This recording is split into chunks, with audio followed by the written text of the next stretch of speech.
Bismillahirrahmanirrahim. Assalamualaikum warahmatullahi wabarakatuh. Alhamdulillahi rabbil alamin. Wa huwa alladhi asra bi'abdihi laylan minal masjidil haram ila al-masjidil aqsa alladhi barakna hawlahu linuriyahu min ayatina innahu huwas sami'ul basir. Allahumma salli wa sallim wa barik ala sayyidina Muhammadin al-fatih lima ughliqa wal khatim lima sabaqa nasiril haqqi bil haqq wal hadi ila siratikal mustaqim wa ala alihi haqqa qadrihi wa bimiqdarihi al-azim. Amma ba'd. Ayahanda para tuan guru, para tokoh agama, tokoh masyarakat yang muliakan dan hormati, yang sama-sama kita hormati dan muliakan salah satu dari anggota Dewan Daerah Lombok Timur yang sama-sama kita muliakan, yang kebetulan sempat hadir di tengah-tengah kita, para panitia penyelenggara peringatan Isra Mi'raj yang tiang banggakan, singkatnya hadirin wal hadirat yang dimuliakan Allah Subhanahu wa taala. Penjelasan tentang Isra dan Mi'raj qad marra bina, kemarin di Landang Peseo kita alhamdulillah, yaitu mengadakan peringatan Isra dan Mi'raj. Mungkin di antara jamaah ada yang sempat mengikutinya, yang insyaallah akan kita bahas pula di tempat ini. Kemungkinan sebagian besar di antara jamaah belum sempat untuk mendengar pembahasan tentang Isra dan Mi'raj. Kita berlindung mohon kepada Allah Subhanahu wa taala, mudah-mudahan dalam pertemuan kita ini pertemuan yang penuh dengan keberkahan. Dengan pertemuan kita ini Allah persaudarakan kita. Dengan pertemuan ini Allah turunkan hidayah dan taufik kepada kita, sehingga kita bersama-sama selamat dunia, lebih-lebih selamat di akhirat. Sebelum kita membahas tentang Isra Mi'raj, perlu kita ketahui bahwa bulan ini masih kita berada pada bulan Rajab. Rajabun wa huwa syahrun min ashhuril hurum wa huwa syahrullahil muharram. Bulan Rajab adalah bulan di antara bulan-bulan yang diharamkan. Minha arba'atun hurum. Dalam Al-Quran surah At-Taubah menyebutkan, Nabi mentafsirkannya thalathatun mutawaliyatun wa rajabun mudhar ma baina Jumadi wa Sya'ban. Kita perhatikan jamaah, 3 yang berturut-turut, Dzulqa'dah, Dzulhijjah, Al-Muharram, kemudian 1 yang terpisah kata Nabi, bulan Rajab. Sekarang kita berada di bulan Rajab. Lalu apa pesan Allah Subhanahu wa taala kepada kita semua? Fala tadhlimu fihinna anfusakum. Jangan sekali-kali kita menodai bulan ini dengan melakukan kezaliman, melakukan kejahatan, melakukan kemaksiatan. Kata Abdullah ibnu Abbas, begitu juga Imam Qatadah mentafsirkan ayat ini, semua bulan diharamkan oleh Allah melakukan kejahatan. Wabil khusus, yang tertentu khususnya di bulan-bulan yang diharamkan, termasuk bulan Rajab. Kita berada di tengah-tengah atau di bulan ini, akhir bulan Rajab. Jangan sekali-kali kita melakukan kesalahan, karena dosa kesalahan yang kita lakukan di bulan ini Allah lipat gandakan dia. Ayo, karena terakhir bulan Rajab, kita jadikan akhir bulan Rajab ini bulan madrasah bagi kita. Kita menahan diri kita dari perbuatan keji dan mungkar. Kita tahan diri kita dari bisa mengendalikan hawa nafsu kita. Mudah-mudahan pada bulan-bulan selanjutnya Allah memberikan kita kemudahan dalam menjauhkan diri dari perbuatan keji dan mungkar. Kemudian sebagian ulama menetapkan bahwa di bulan Rajab itu peristiwa Isra dan Mi'rajnya baginda Rasul sallallahu alaihi wasallam.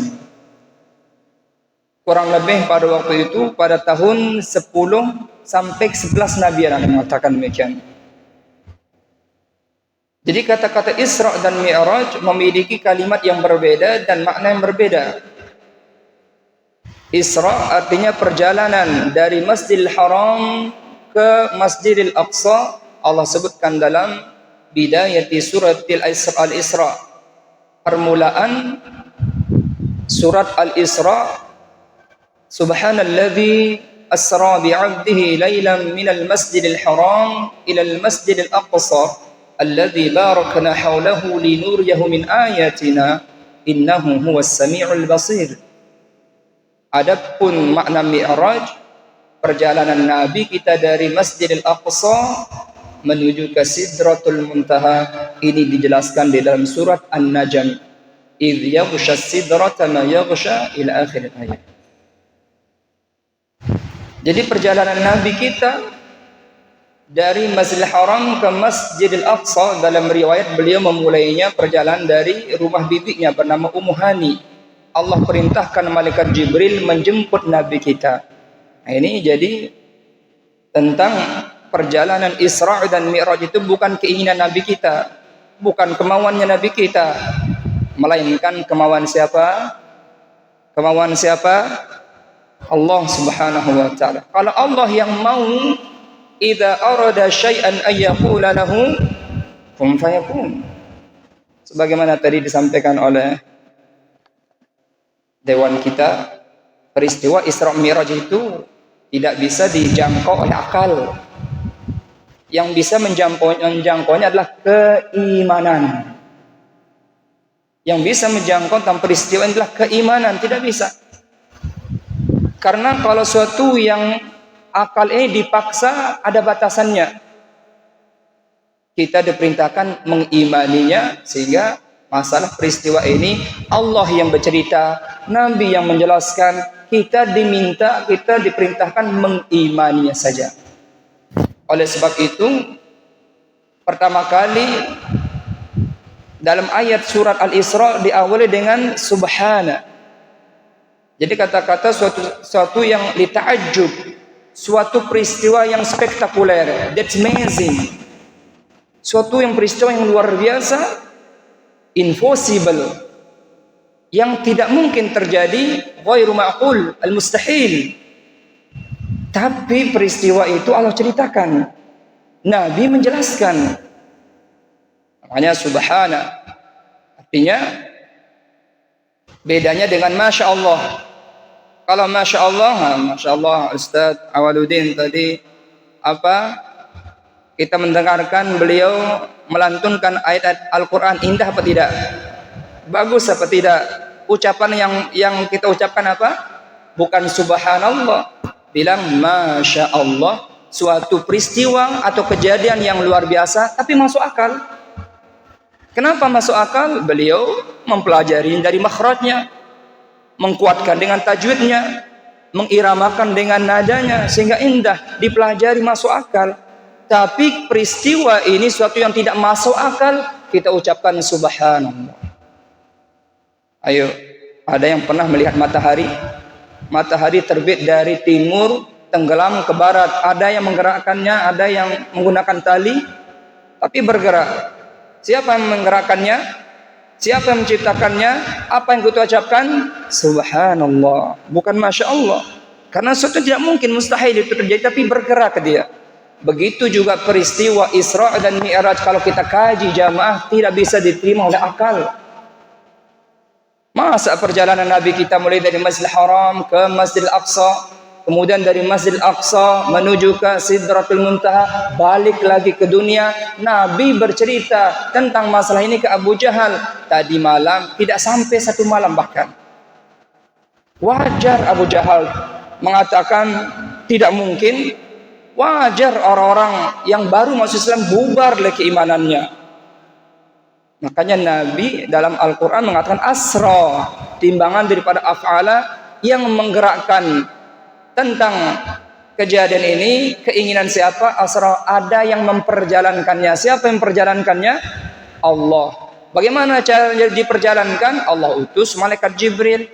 Allah sediakan kendaraan bernama Buraq. Ayo sekarang kita balapan pergi ke Mekah.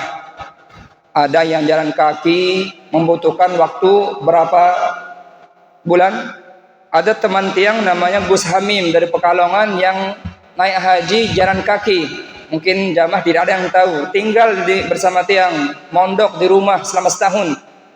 Jalan kaki dari Pekalongan ke Mekah membutuhkan waktu 11 bulan. 11 bulan, 11 hari perjalanan. Kalau tiang pergi ke Mekah, tiang bilang pergi ke Mekah cuma membutuhkan waktu 9 jam. Kira-kira siapa membawa tiang ke sana? Orang yang berangkat berhaji ke Mekah kalau jalan kaki, kalau kita ukur dengan perjalanannya Gus Hamim dari Pekalongan ke Mekah 11 bulan perjalanan jalan kaki. Tapi jamaah haji kita bisa menghabiskan waktu 9 jam. Kenapa bisa sampai 9 jam? Karena ada yang membawanya pesawat. Nabi kita kenapa sampai tidak habis sampai 1 malam? Makanya kata-kata lailan berbeda dengan al-lailah. Dalam karangan kitab Imam Ibnu Abi Syah, nama kitab beliau namanya Amalul Yaum wal Lailah. Amalan setiap hari dan setiap malam. Yang dimaksud dengan al-yaum itu mulai dari fajar sampai ke maghrib. Adapun al-lailah dari maghrib ke subuh. Tapi di sini dalam ayat ini menyebut lailan nakirah, artinya tidak sampai 1 malam. Impossible, sangat tidak mungkin. Tapi ketika itu Nabi bercerita tentang perjalanannya, Nabi disediakan kendaraan Buraq. Buraq ini para ulama berbeda berpendapat dalam menjelaskan. Ada yang menjelaskan Buraq itu hewan kendaraan kuda yang bersayap. Dalam riwayat Anas bin Malik, kuda itu Buraq itu diciptakan dari cahaya, memiliki tanduk 1. Itu yang digunakan Rasulullah, malaikat Jibril di depan, Rasul di belakang. Ada yang berpendapat bahwa Buraq itu adalah sebuah kilat cahaya yang mana Allah sediakan, yang mana Nabi menyebutkan Buraq itu tidak kecil dari himar, tidak melebihi besarnya dari bighal. Kecepatannya bagaimana? Kata-kata Buraq ini disebutkan dalam Al-Quran, yakadul barqu yakhtafu absarahum. Bagaimana kilat jamaah? Tahu kilat? Kilat kalau hujan, apa itu? Kisap bahasa kita, nggih? Ada yang tahu kecepatannya? 1 kali dia, kita lihat itu per detik menembus kecepatan 1.500 km per detik. Subhanallah. Sedangkan dari Masjidil Haram ke Masjidil Aqsa kurang lebih 1.223 km. Jadi kalau kita ambil dari kecepatan Buraq itu, tidak sampai 1 detik Nabi kita sampai. Masuk akal sekarang? Perjalanan Nabi tidak sampai 1 malam. Kemudian dari Masjidil Aqsa menuju ke Sidratul Muntaha. Di sini juga Buraq itu ada yang mengartikan yang menjelaskan kecepatannya. Kecepatan sejauh mata memandang. Kita lihat itu di atas warnanya biru, itu langit apa tidak? Bukan langit itu jamaah, itu batas penglihatan kita. Langit itu tidak bisa dilihat, jauh, saking jauhnya 500.000 perjalanan baru nyampe. Nah, jadi kecepatan Buraq itu ketika dilihat sampai batas penglihatan, 1 melangkah sampai di sana. Makanya kita bilang subhanallah, maha suci Allah. Baik, Rasulullah sallallahu alaihi wasallam sebelum berjumpa dengan Allah Subhanahu wa taala, Nabi kita dari Masjidil Aqsa melewati tangga pertama, yaitu langit pertama.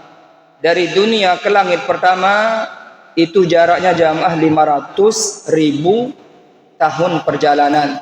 Ada yang umurnya sampai 500.000 tahun? Ada? Tidak ada. Jadi ngapain jalan bolak-balik 500 tahun? Udah imani saja sudah. Kenapa? Karena Nabi menjelaskan demikian. Di sana Nabi kita berjumpa dengan Nabi Adam alaihissalatu wassalam. Dari langit kedua menuju ke langit ketiga, langit pertama menuju ke langit kedua 500.000 perjalanan kalau kita jalan kaki jamaah. Bayangkan, di sana Nabi kita berjumpa dengan Nabi Yahya dan Nabi Isa. Dari langit kedua menuju ke langit ketiga, Nabi kita berjumpa dengan Nabi Idris. Dari langit ketiga menuju ke langit keempat, Nabi kita berjumpa dengan Nabi Yusuf. Dari langit keempat menuju ke langit kelima, Nabi kita berjumpa dengan Nabi Harun. Dari langit kelima ke langit keenam, Nabi kita berjumpa dengan Nabi Musa. Dari langit keenam menuju ke langit ketujuh, Nabi kita berjumpa dengan Nabi Ibrahim alaihi salatu wassalam. Dan semua para rasul berjumpa dengan Nabi kita, semua menyambut Nabi kita dengan baik. Nabi mengucapkan salam. Lalu di sana Nabi kita setelah melewati langit ketujuh, beliau melihat Baitul Ma'mur. Nah, ini dalam ayat tadi, linuriyahu min ayatina. Kami memperlihatkan tanda-tanda kebesaran kami. Itulah yang dialami Nabi, berjumpa dengan para nabi dan rasul, melewati langit pertama sampai ketujuh, melihat Baitul Ma'mur yang mana tempat tawafnya malaikat. Setiap hari 70.000 malaikat tawaf. Setelah malaikat tawaf di sana, dia tidak akan kembali tawaf lagi, melainkan diganti oleh malaikat yang lain. Lalu Nabi kita akan memasuki Sidratul Muntaha. Ini riwayat Imam Bukhari dan riwayat yang lain menjelaskan seperti ini. Di sana malaikat Jibril jamaah tidak bisa menembus, tidak bisa masuk wilayah sampai di sini. Hanya Nabi kita mengucap salam, Assalamualaikum warahmatullahi wabarakatuh. Tidak ada jawaban. Langit pertama ada jawaban, langit kedua dijawab oleh para rasul. Tapi di Arasy, di Sidratul Muntaha tidak dijawab. Nabi terdiam. Jibril, kenapa salam saya tidak dijawab Jibril? Dijawab oleh Jibril. Kenapa engkau mengucap salam? Kau mengucap salam kepada siapa? Kepada Allah tidak mungkin. Allah huwas salam. Allah itu adalah yang memberikan kesejahteraan, yang memberikan segala-galanya. Kita juga tidak perlu memberi Allah makan, tidak perlu ngasih Allah rezeki. Wa huwar razzaq, dialah yang berikan kita rezeki. Lalu malaikat Jibril ngasih tahu jawaban salam. Nabi kita masuk ke Sidratul Muntaha, at-tahiyatul mubarakatus salawatut thayyibatu lillah. Baru dijawab oleh Allah. Karena keselamatan, keberkahan, kerahmatan, kesejahteraan semuanya milik Allah. Allah yang punya, Allah yang ngasih. Bukan kita ngasih Allah. Lalu Allah menjawab, Assalamu alayka ayyuhan nabi wa rahmatullahi wa barakatuh. Salam kesejahteraan untukmu Muhammad, sekalian para nabi, dan rahmat kasih sayang Allah turunkan padamu. Nabi menjawab lagi, tidak mengatakan Assalamu alayya. Oh, kalau begitu kesejahteraan bagiku tidak. Nabi mewakili kita sebagai hamba-hamba yang soleh. Makanya ketika kita sholat membaca tahiyat ini, inilah peristiwa biar kita ingat bagaimana tentang sholat. Nabi kita menghadap ke Allah Subhanahu wa taala dalam peristiwa Isra Mi'raj itu, diperintahkan untuk melaksanakan ibadah yang namanya ibadah sholat. Ini hikmah, ini pelajaran, ini penting, ini harus kita amalkan, harus kita tahu. Kalau puasa turun ayat, kalau zakat melalui perantara malaikat Jibril, kalau haji turun di dunia ini, perintah-perintah yang lain dari langit ke dunia. Tapi kalau ibadah salat, Allah langsung berjumpa dengan Nabi. Nabi kita berjumpa dengan Allah Subhanahu wa taala, dipanggil oleh Allah. Di sini ketika Nabi melihat Sidratul Muntaha, indahnya luar biasa, tidak bisa dibayangkan. Di sana Nabi bercerita tentang bagaimana Allah memerintahkan untuk melaksanakan sholat. Pertama kali menerima sholat berapa waktu, Bapak? 50 waktu. Jamaah. Jadi tidak perlu kita panjang lebar menjelaskan bagaimana ya bentuk pertemuan Allah dengan Nabi. Ini kena tumpang sila, nganjang atau tokol, di timur atau barat tahu na, atas atau bawah tahu na. Jawabannya adalah wallahu a'lam laisa kamitslihi. Ayo. Kenapa Nabi hanya bisa berjumpa? Kata guru kami, karena Nabi kita Nabi Muhammad diciptakan dari nur zat. Adapun makhluk semuanya ini diciptakan dari nur Muhammad. Malaikat Jibril tidak bisa masuk. Yang bisa masuk Rasulullah atas perintah Allah, kekuasaannya Allah. Nabi Musa ingin jumpa dengan Allah, lantarani, kamu sekali-kali tidak akan bisa jumpa. Pengen ya Allah. Baik kalau gitu naik ke Bukit Tursina. Belum datang Allah, cuman ayat-ayat Allah saja datang menggempakan, mengguncang dunia. Tidak tahan Nabi Musa, sudah sampai di sini. Baru tanda-tanda kekuasaan Allah. Makanya bisa berjumpa Rasulullah. Kapan kita boleh berjumpa dengan Allah? Nanti di akhirat. Allah berjanji itu. Makanya kata Nabi, kebahagiaan seorang mukmin itu nanti ketika dia berbuka puasa bahagia. Kemudian kebahagiaan yang kedua ketika berjumpa dengan Allah. Jadi kuncinya kalau kita mau berjumpa dengan Allah, masuk surga dulu. Kunci masuk surga itu syahadat. Mafatihul jannah syahadatu alla ilaha illallah. Syahadat itu kita baca setiap hari, setiap malam di mana? Salat kita. Nah ini jamaah. Sekarang tentang salat 50 waktu dikasih oleh Allah. Allah tidak main-main, serius. Kalau Nabi kita menerimanya sampai di dunia ini jamaah 50 waktu kita salat sehari semalam. Ayo setiap berapa menit baru azan? Seandainya 24 waktu jamaah dikasih waktu, sehari semalam berapa jam? 24 jam. Baik, kalau kita 24 waktu saja, setiap 1 jam, Allahu Akbar, Allahu Akbar. Semua. Tapi 50 waktu bagi 2 lagi, kurang setengah jam jamaah. Bayangkan. Itu maunya Allah. Untuk kita selalu mendekatkan diri kepada Allah. Untuk kita selalu ingat kepada Allah. Karena kita di dunia ini diciptakan untuk ibadah, bukan main-main. Bukan sibuk dengan urusan pekerjaan, melalaikan kita mengingat Allah. Bukan sibuk dengan urusan-urusan yang lain. Wajar jika Allah memerintahkan kita 50 waktu. Artinya waktu dalam hidup kita ini sehari semalam untuk Allah Subhanahu wa ta'ala. Subhanallahi ma fis samawati wal ard wa huwal azizul hakim. Subhanallahi ma fis samawati wa ma fil ard wa huwal azizul hakim. Apa-apa yang ada di langit, apa-apa ada yang bumi, semuanya bertasbih, mensucikan Allah, memuji Allah. Binatang, ikan, pohon-pohonan semuanya bertasbih. Kita sebagai khalifah di dunia ini lebih bertasbih kalau begitu, lebih mengingat Allah. Kita sebagai khalifah yang diberikan mandat, diberikan amanah menjaga alam ini, kita jalankan fungsi kita sebagai khalifah. Sekarang kalau Nabi kita ketika turun berjumpa dengan Nabi Musa, berapa rakaat, berapa waktu engkau diberikan, dibebani oleh Allah? 50 waktu. Kata Nabi Musa, irja fas'alillah ita'at takhfif, kembali kepada Allah, minta keringanan. Karena umatku, kata Nabi Musa, tidak mampu, lebih kuat umatku daripada umatmu. Nabi kita kembali dikurangi 5 menjadi 45. Kembali lagi ke Nabi Musa, ditanya lagi, minta keringanan, dikurangi 5 menjadi 40.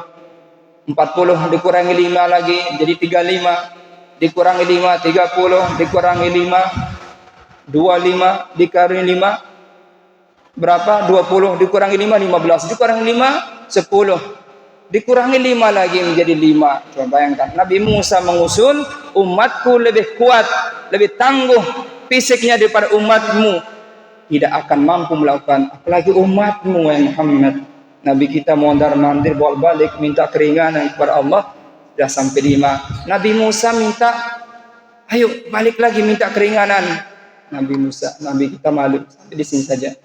Lalu Allah Maha Tahu lalu berfirman, ya Muhammad, jikalau demikian, Yang 50 waktu menjadi 5 waktu, Allah berikan keringanan sebagai bentuk karunia Allah kepada kita sebagai umatnya Nabi jamaah. Kalau kita melakukan kebaikan, satu kebaikan kita laksanakan dilipat gandakan sebanyak 10 kebaikan. Kalau kejahatan kita laksanakan maka dicatat cuma 1 kejahatan. Mana lebih banyak ayo? 10/1. Jadi kalau kita melakukan kejahatan jangan lupa iringi ke kebaikan. Innal hasanat yudhibnaz sayiat. Dengan tenggawai pegawaian si salah, ampun tenggawai pegawaian si solah, tampunin dosa anda. Wa atbi'is sayyi'atal hasanata tamhuha, kata Nabi. Iringi perbuatan kejahatan dengan kebaikan, niscaya akan diampuni. Kemaksiatan untuk gawe itu kebaikan. Bagaimana? Makanya kata ulama, jika engkau tidak mampu meninggalkan yang namanya kemaksiatan itu, jangan lupa mengerjakan kebaikan. Karena dalam kebaikan itu sedikit tidak ada alasan kita nanti pada yaumul mizan, hari pertimbangan, ada dosa, ada pahala. Mana lebih banyak pahala dengan dosa? Pahala itu Allah lipat gandakan 10 jamaah. Makanya satu solat kita kerjakan kali 10 kali 5 kali 10 berapa? 50. Itu makanya Allah memberikan kita 5 waktu, pahalanya sama dengan 50 waktu. Bersyukur apa tidak? Bersyukur. Sekarang pertanyaannya, tentang solat ini adalah Nabi langsung menerimanya. Makanya kata ulama, akbarul ibadah min kulli ibadat as-salah. Paling besar nilainya ibadah di antara semua ibadah adalah solat. Kalau kita melakukan kejahatan, solat taubat atau solat saja Allah ampuni. Karena kata Nabi, was-salawatul khams yamhullahu bihinnal khataya. Solat 5 waktu menghapus dosa-dosa. Hebat solat itu jamaah. 24 jam kita dikasih waktu setiap hari, setiap malam. Kita berbuat adil kepada Allah melakukan solat. Ayo, berapa kali kita memenuhi panggilan Allah sehari semalam? 5 kali. Yang saya sampaikan, sering yang bertanya kepada jamaah, kepada diri sendiri, coba sembahyang zuhur biar jam ke sembahyang. Ada yang sudah sholat 1 jam, kurang 30 menit, 7 menit, 5 menit, sepakat 5 menit. Baik, kalau 5 menit, zuhur 5 menit, asar 5 menit, 10 menit, tambah maghrib 5 menit, 15, tambah isya 20, tambah subuh 25, 25 menit kita mengandalkan ibadah kita kepada Allah. Kemana 23 jam setengahnya? Kemana? Lebih banyak tidur kita atau ibadah kita? Lebih banyak main-main kita apa ibadah kita? Lebih banyak kesibukan kita apa ibadah kita?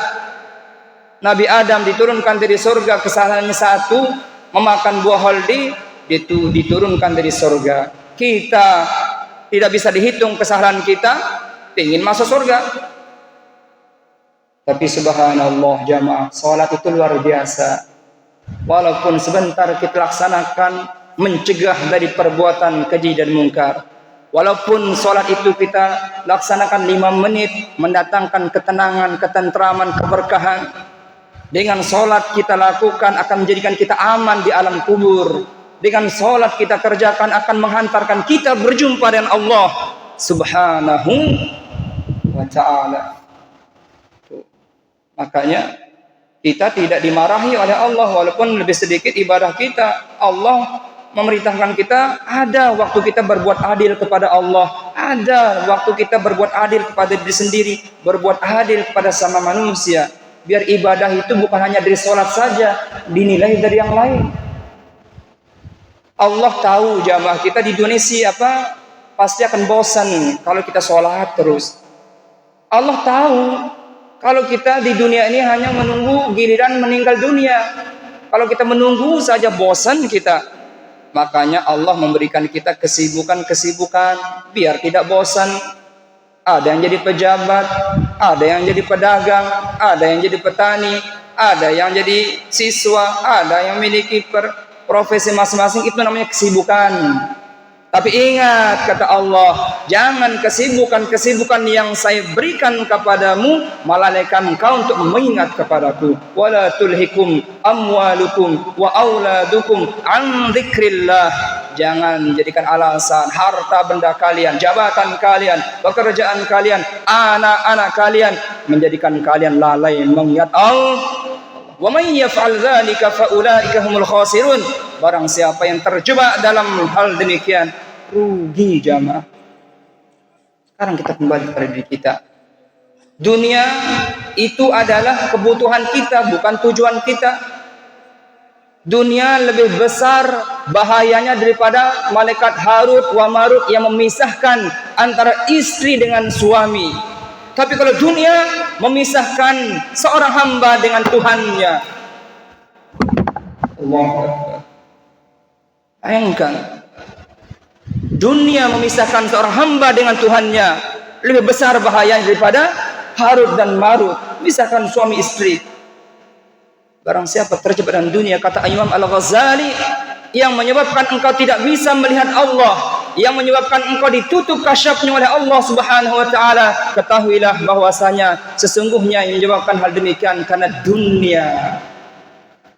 Dunia bukannya kita tidak boleh mengambilnya, kebutuhan kita, bukan tujuan kita.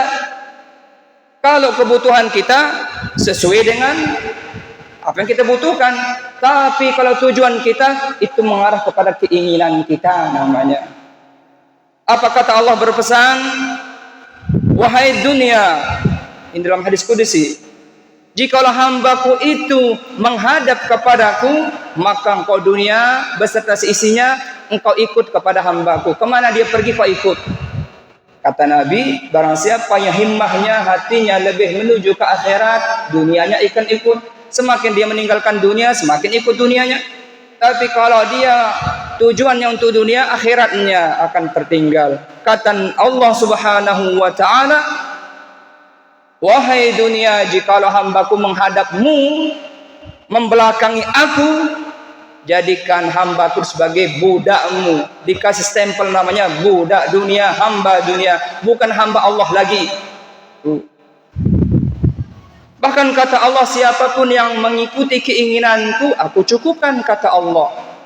Tapi kalau kamu mengikuti keinginanmu, tidak mau mengikuti keinginanku, saya suruh kau solat, tidak mau solat, saya suruh kau puasa, tidak mau puasa, suruh zakat, tidak mau zakat, suruh ibadah, tidak mau ibadah, ya sudah, kerjakan keinginanmu, cari duniamu, cari kesibukanmu. Tapi ingat, kata Allah, aku akan selalu memberikan kamu kesulitan, aku akan selalu memberikan kamu kesibukan.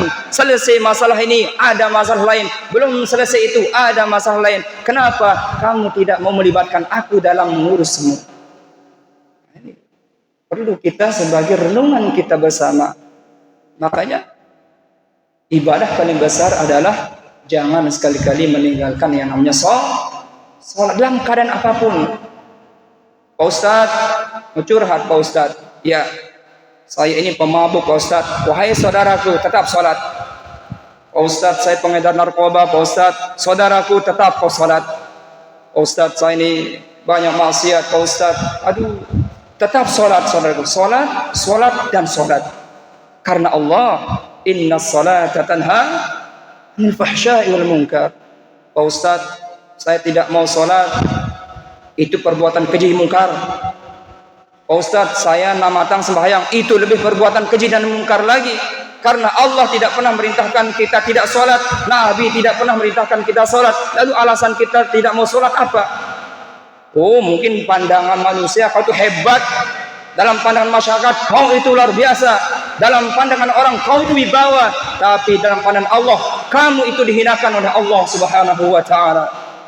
Walaupun kau alim, banyak ilmumu, tidak sholat, selesai urusanmu. Kau kaya, tidak sholat, selesai urusanmu. Kau pejabat, tidak sholat, selesai urusanmu. Allah cabut rezeki, Allah tunda rezekimu, Allah cabut keberkahan, diberikan kegelisahan, tidak ada ketenangan. Susah jamaah. Ngombe-ngombe boleh balik ente, mau ditenangan ente, kodek balik. Ngombe-ngombe jangan te, bekelor kanduk te, mana goreng, hati sempit, hati sedih, hati luka. Mai semangat jemaah? Tidak mai.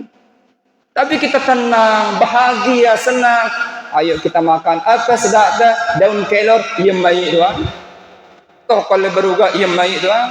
Tapi duduk di hotel, restoran, kan ada ketenangan. Makanya rizki yang paling besar itu jamaah, ketenangan. Bagaimana cara meraih ketenangan itu? Ala bi dzikrillah tatma'innul qulub. Bukankah dengan berzikir itu menenteramkan jiwa hati kita?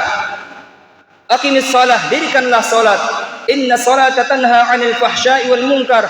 Karena dengan mendirikan salat itu mencegah dari perbuatan keji dan mungkar. Ini penawarnya. Wala dzikrullahi akbar.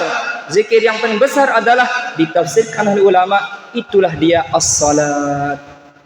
Karena sembahyang ini nanti di akhirat jamaah, sebelum amalan-amalan kita yang lain akan ditanya, salat kita dulu. Inna awwala ma yuhasabu bihil 'abd yaumal qiyamah min amalihi salatuhu. Pertama kali akan ditanya nanti di akhirat sebelum amalan-amalan yang lain, salat kita. Wa in saluhat faqad aflaha wa anjaha. Jikalau salat kita diterima, bahagia kita, senang kita. Wa in fasadat faqad khaba khasira. Salat kita ditolak, tidak diterima, maka akan rugi, menyesal, sedih.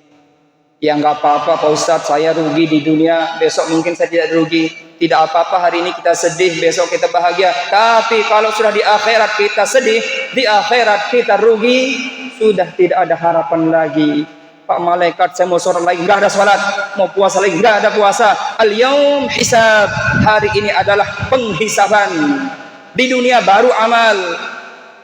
Nah, mari mudahan dengan ini jamaah, Allah memberikan kita peningkatan keimanan kita. Semakin kita mendekatkan diri kepada Allah Subhanahu wa taala, mendirikan salat, salah satu sarana kita mi'raj. Nabi kita Isra Mi'raj, peristiwa ini berjumpa dengan Allah, menerima panggilan salat. Begitu juga kita sebagai orang beriman mendirikan salat. Kata ulama, kita sedang mi'raj. Orang mukmin yang salat disebut dengan mi'rajul mukminin. Dia menghadap Allah dengan khusyuk. Qad aflahal mu'minuna alladzina hum fi salatihim khashi'un. Dia hilangkan kesombongan ketika mengatakan Allahu Akbar, Allah Maha Besar. Enggak pantas ya sombong. Kesombongan tidak ada. Dunia dalam hati kita kikis, dendam, marah, semuanya kikis. Untuk sekarang kita menghadap pada King of the King, raja daripada segala rasa raja. Menghadap Pak Presiden saja kita atur pakaian kita, menghadap Pak Gubernur kita atur bahasa kita, menghadap Pak Kepala Desa kita atur waktu kita. Masa menghadap kepada Allah Subhanahu Wa Taala tidak seperti yang kita hadap kepada para raja, presiden, gubernur dan sebagainya. Sebagai peringatan buat kita bersama, mari dari kajian rangkaian Isra Mi'raj ini membuka pikiran kita untuk semakin mendekatkan diri kepada Allah Subhanahu wa taala. Jikalau Allah sudah mencintai kita, tidak usah khawatir, tidak perlu khawatir. Semua Allah akan selesaikan urusan kita. Semua Allah akan selesaikan segala permasalahan kita. Bahkan rezeki kita datang dari arah yang tidak disangka-sangka. Libatkan Allah Subhanahu wa taala. Oleh sebab itu insyaallah kita akan sampai kepada tujuan kita, karena kita datang diciptakan dari Allah, kembali pun kepada Allah Subhanahu wa taala. Kemudian Nabi kita jamaah yang terakhir turun dari langit menuju ke dunia. Pagi-paginya Nabi kita bercerita kepada Abu Jahal, orang-orang kafir Quraisy. Orang-orang kafir Quraisy semuanya ketawa, terbahak-bahak. Ini adalah dalil kita untuk melemahkan orang-orang Islam. Masa Muhammad pergi ke langit tidak sampai satu malam? Dipanggil, dikumpulkan orang beriman, dikecohkan, dipengaruhi. Orang-orang beriman mulai goyah keimanannya. Orang yang baru masuk Islam bubar keislamannya. Ayo kita menuju ke Abu Bakar. Ini Abu Bakar ini adalah kalau Abu Bakar sudah tidak beriman, sudah menang kita, tidak ada yang beriman. Dipanggil Abu Bakar, ya Abu Quhafah, wahai Abu Quhafah, itu namanya Abu Bakar ya. Ini, itu sahabatmu itu dia tambah sinting, tambah gila, tambah ngawur. Lihat saudara-saudaramu yang Islam itu pada bubar, tinggal kamu sekarang. Kenapa? Kata Abu Bakar, itu saudaramu, sahabatmu Muhammad itu mengatakan tadi malam katanya dia pergi ke Palestina, lalu naik ke langit, tidak sampai satu malam. Masuk akal tidak? Ayo, sekarang keluar kau dari barisan Muhammad. Abu Bakar santai menjawabnya. Siapa yang bilang begitu? Muhammad. Kalau Muhammad bilang begitu, Muhammad naik ke langit, wahyu yang turun dari langit ke dunia saja saya terima. Muhammad naik ke atas dan menerima wahyu, saya terima juga. Allahu Akbar. Oi, ini juga kata Abu Bakar. Lihat tembok ini warnanya putih, semua menyaksikan. Kalau datang Muhammad tidak, itu warnanya hitam. Saya ikut Muhammad, hitam ya hitam. Itu keimanannya Abu Bakar Siddiq. Makanya kata Nabi, jikalau dibandingkan imannya Abu Bakar dengan imannya kita dikumpulkan di dunia ini, tidak bisa dibandingkan, tidak bisa ditandingi jemaah. Radhiyallahu anhu. Lalu Nabi kita disidang oleh orang kafir Quraisy. Masih kita penasaran, kami belum meyakini tentang terjadi peristiwa Isra dan Mi'raj ini. Lalu Nabi dipanggil, apa kata Nabi? Jikalau kalian tidak percaya tentang apa yang saya sampaikan, baik sekarang saya kasih bukti kalian. Ada kelompok pedagang dari Palestina akan nyampe ke Mekah besok. Kalian lihat dia punya onta, ada tanda merah di leher onta itu onta paling besar itu. Di tengah perjalanan kata Nabi, ontanya kelompok itu hilang. Saya kasih tahu dia, ontanya berada di perkampungan Fulan bin Fulan, di perkebunan Fulan bin Fulan. Besok kalian tanya mereka. Orang kafir Quraisy tambah penasaran. Ayo kita tunggu. Semua menunggu kafilah dagang tersebut. Setelah melihat dari jauh ternyata benar hari yang sudah ditentukan Nabi, kelompok itu datang. Melihat dari jauh ada onta, ada tanda warna merah, semua sedang lihat. Benar juga ya. Kita tanya dulu. Setelah mendekat kelompok itu ditanya, siapa ketua kelompoknya? Saya. Apakah benar Anda datang dari Palestina? Benar. Apakah benar onta Anda hilang di tengah perjalanan? Benar. Kami mendengar suara, dikasih tahu tempatnya di perkampungan Fulan bin Fulan. Kami temukan. Jadi kelompok itu saling lihat. Ini yang ngasih tahu siapa ya? Siapa yang ngasih tahu tentang masalah ini? Demi Tuhan, tidak ada yang bisa membocorkan rahasia ini. Ayo kita tanya orang-orang Quraisy. Ya orang Quraisy, siapa yang ngasih tahu kalian tentang masalah ini yang kami lakukan? Itu benar semua. Semua menunjuk kepada Nabi kita, Nabi Muhammad. Ini yang ngasih tahu kami. Sehingga peristiwa itu selesai, deal. Tidak ada fitnah lagi. Orang kafir Quraisy percaya lagi tentang masalah itu. Masa kita sekarang yang Islam beriman kepada Allah, beriman kepada Rasul, masih tidak percaya tentang Isra Mi'raj?